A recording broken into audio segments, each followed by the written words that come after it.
Papan na ayukta jalak pa. Neto nogi lapudun. Maka ni padri ay mamana. Ado su maka su ne du se tangkai maka ni padri ay. Mamana soybiri. Akon de ta nuai tra jong. Ngasem thang ano ahan ba siga. Ngasem thang ahan ba de thong na dum nei. Thong ba de sine soy ba no. Ang chatha dro mi lapu si. Haore ni aduga gi nungsa dito. Ako'y ako mitin siya dum jeng view si. Dani ni humni siya nungsa may ay bumay ni pura. Masahin jaloy na wanay. Nungsa sa niya humang thok pa mayam no na. Top tanabin. Sana is min jaloy ay khangba ba. Saba siya sak amamam oy na re ta. Sak se kay mari jong. Saba siya sak amamam oy na re mi. Now na nga lay bisaki. Now bina pamphlet to saning ngay na ne. Pamphlet to atoy bisaning ngay na. Do lay bisaki basay mo kung supang ngay say mo kung sulay de. Ado pamphlet to atoy ba atoy baga. Adagi lapudo ga mamana simba lapudo ato irolaga. Tana ba na hai do papa na mo sanga ga sare mo ko hojik thong wan taw ram. Hai ra bani na thong oi di hai do khare. Ngai raktre. Ahan na hai ram bani na. Do nga di jawjarakri maning da jang nung sa mga ni dum ura mani mayam sila kasi jang usto light ni kam phajan halak khano jang lang trip lang ne ado na ne nga su jawjarakri nung sa na ne lawai dagi nung sa na fu pai na kam tharai ado khangdri nga jawraga khangbai do ni siam ma ro tomato se siam se ang thalam ba nga toy gi sai mo ko thong bai di ama ni kha siam ma ge Papa na hay ram do horen thong draga di ngang lai doi ne ba do se ngang ba pa ba ni na khoi pa do sem ja ra ge sai ma ko dum thong ja ra ge mayam nga toi du na nung thang doi na ona ta nga toi do nung thang sai ma ko do ja ma di nung thang su le ho doi ni hang de nung sha sin na ne yam sha khoi chak mi sa thi na sai ba hai ba kana de to pa rum na khara phai Koi sakfum si dine ekta may ni hay gumay fan kasi nungsit ka chang bajan nate diba mo jang mathen doi se chaji ndi ka oi re kutu bi ju ma khong ya na bna lo re ma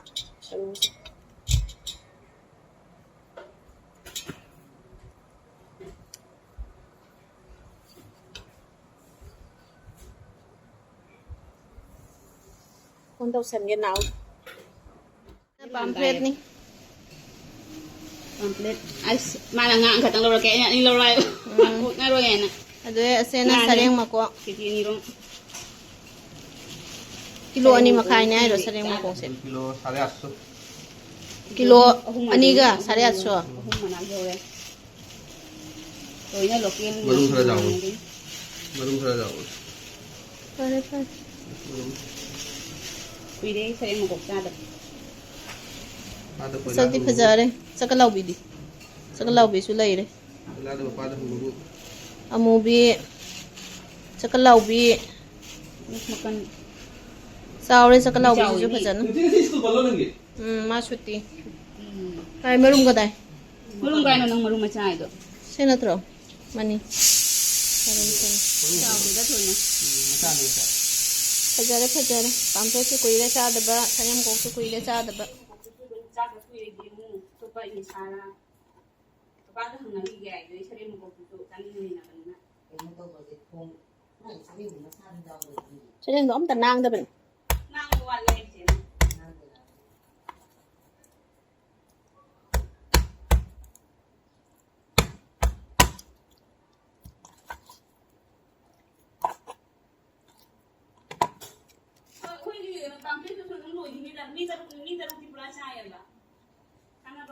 Hoi na. Ngồi cha ninh mà tôi thành ra ra mà tôi bồn chỉ cái màng này. Nga xem mà sao ở này. Nga tôi mà cũng là link mà đây mama. Sa rau. Ủa là cái tên luôn được bỏ. Ủa là cái tên luôn จะจำลูกพี่ว่านั่งเชียร์เราให้ฉันอะไรฉันจะยุ่งกับผม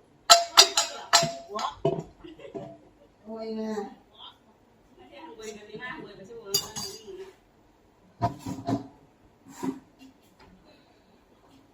อ้ยสักเลยไปนี่ไปอันนั้นจะมาไกลกระดาษด้วยตาจะมาโตเลยเลยTadi saya dia itu kan juga apa tu pun lagi long hang dari long lah. Wah ni luar ya, ai tu ya.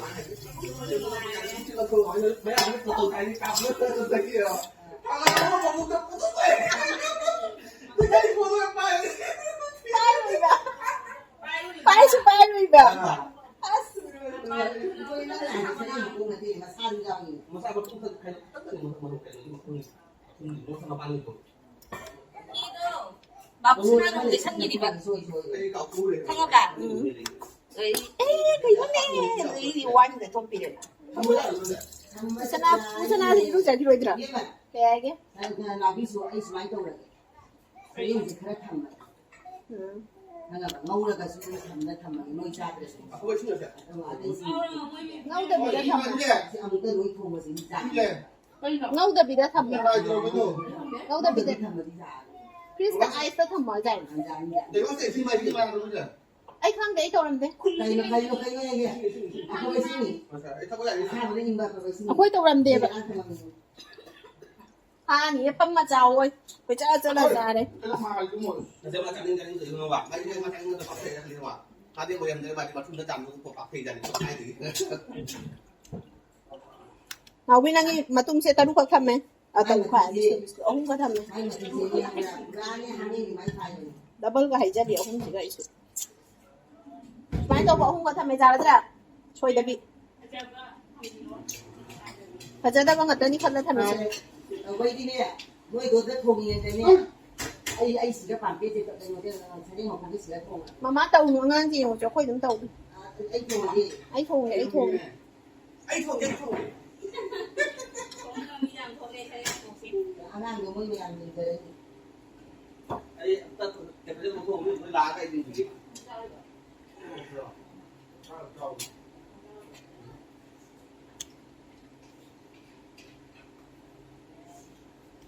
Nào biết.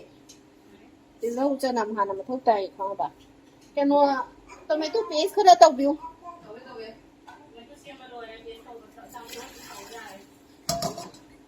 Ông đi một vài cái sao giả tàu xí quá. Ampe se baja khara tawde jamunna tawsandre sena nawbigi toidana mas maina ma punchani ngana magi maina sem ta bida thamme sena khara koina kup sem seme dagi ngau baja khara toya ina aina se ngau ta bida khara tham haure ngau ra ta napsan nga sena khara ngau ta bida hap toin tôi khong doin ngau ta na hap ka da na ngau ta na hap do tang ngau fe ऐसे ते हो चनम पे हप चले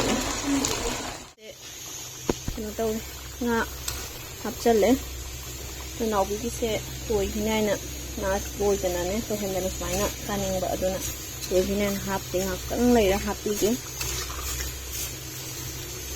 ni su jam nai khal loy ba ta ta ta na ado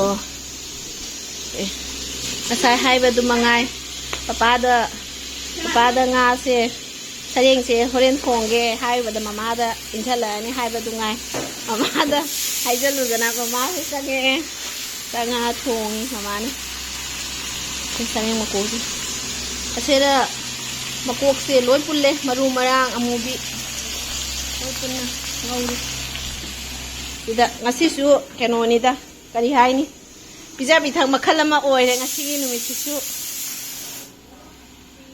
se ai mai se sak se ya da what kena taun thoi bazar da thoi jise chanupa tummen thamame ato hogan hore naw tawra sanghalami ai se phi khara tu ge adagi fi laiba chatleni hojik nungsa khatang inthare an tholakpane da dum sai mai se agi mai se lang trik lang ni sim mai se lang trik lang chum tai ba khut pa ngam ba jana te sab si da ne mai chak se yong e-rickshaw am harga chale kanam se tong de itomta tong ai se capital point jau chale usa se keno da uri Saba se ne ko yumda lairaga na saba se tai su hen ma ya yum manung da lairaga mapan thoga pathang sa phei kai kino khangde hawa nu sit mapani hawa nu sit phang baduna tawira kari kino do di khangde imung manung da lesalaga na ne saba ye khang ngom de ko chak na khang ma ne ba ado mapan da smai na hai di thabak chat ba khot ba thulak pa se asena saba se khatang oi su khang ma ngam no nu sha na chak thi ne ko kai su char gi nu sha si sa thi na chak thek pani ai bukan de mapan gi khwadi som gi mapan gi nungsa de chak thek pa wa le ba hai di ku chu lok te bas char gi si di phajana ka thek pani bo kun jo hawi jong kun hawi phajan sali huzi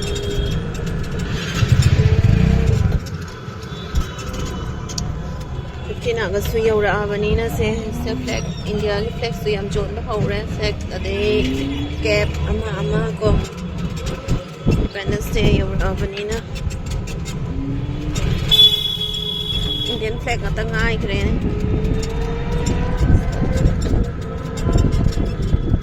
Indian flag ata ngai kre to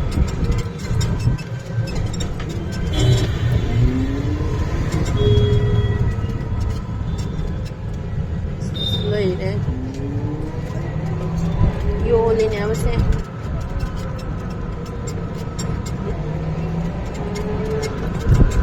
sunda so as lore flag atang hai yang mai gai da oi jet mai gai animak da pot leiba lore pot se ado ai chakhal ke tauba yum halla ke tauba mapana phone to sala e nang loraba masu thola ke taure na tabak tagi tang ngai ra moina hai re dona ngai sida lairi ngai ri hangadan da chattana sonda muk chat taudana ngai ri ais kumang saubudi sawe adoga jam thina khangam da bi khusau do saude khara budi sawi jo jumda laibada khangam da ku sau do maina di saude ase anga khangba anga ni tu nungai bona kai da three no ji ai ka de ni kai da dani sakara mi da aji kadai da lege ai tara buda renta phare nungai de koi de da ba phare akhoi manabigi aujigi angang mi te rom phasana londra do keno mi tai na te ba Vishnu Priya ni akhoi manabi aigi manabi best friend manjugi magi cousin thokpanya ba ado magi luhongwa matam da khangna khibani ziri gi ne ba moi se ado na mi te ron su phasana hai ado khoi pa se kadum na kan de lak toi no khang de su one way ni na ma ka khala ku su jaroi tawriba khangdre ai su hangau dare amu phone to sala su sau doin ramu chang ese chanu pa gi ata loi kre ato ata loge khi dabam su loge khi su loi khabani ni se chaw nga tangai ra me macha pam ba ina chaw nga tangai en ta wi se khi se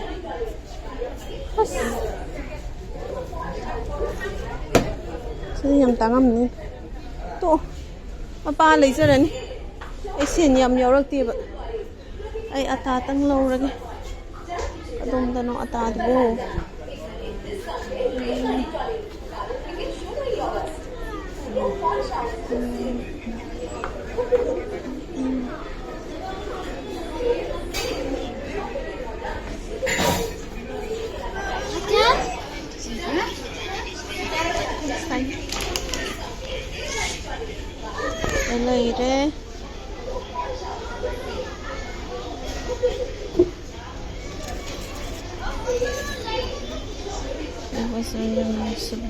आशीर्वाद आता आशीर्वाद से सकते और wait 2 kg maybe 1 kg 1 kg or less 1 kg है जंखी मंगा आणि चाम का तरा saya mah tang lau ha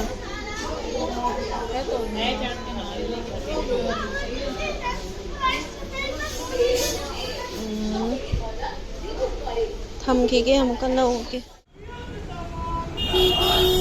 cái tàu nó sẽ hả cái tàu nó gì kia đó SBI gì cái nó đó chứ asi ka natro jao ito umita bau di manaung pida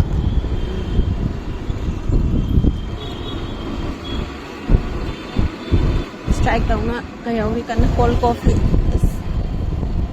ni hojik la is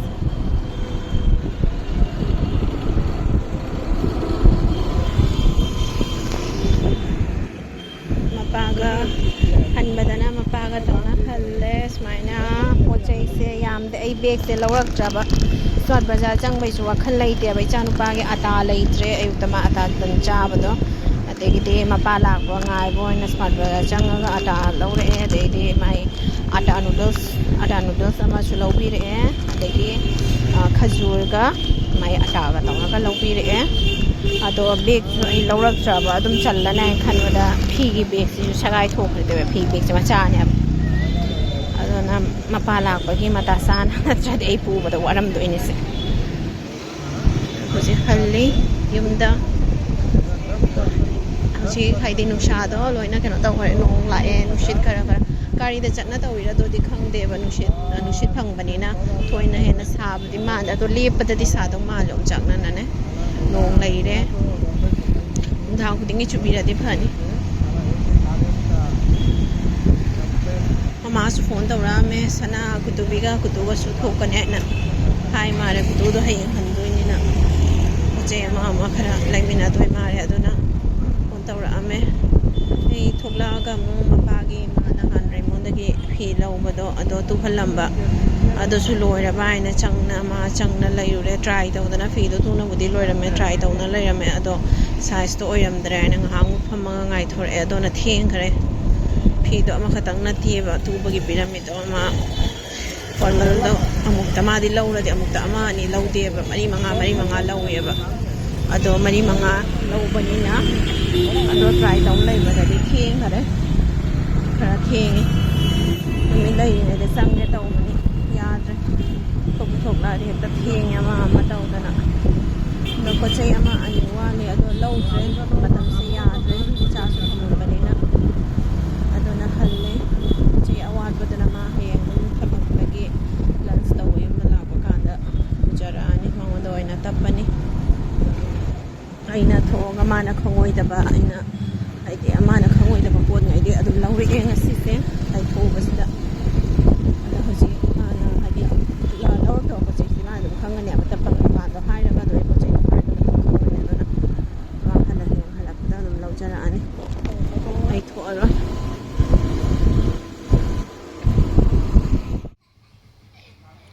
हलागा चाक से थोंगे हिंजांग दे अयुकी तो लैबनी नने चाक से थोंबा आई थागलमे मुनबुदी मुंद्री अदुगी सरक तुदा गाड़ी Simu थौबा ngahak tamhौरिनी अदो मयाम ngasi video दि स्वाइदा लुसलगे मथंगी वीडियो द मु थेंगनरसी ngasi gi limata सी ओइना दum काइनरसी मयाम बाय बाय।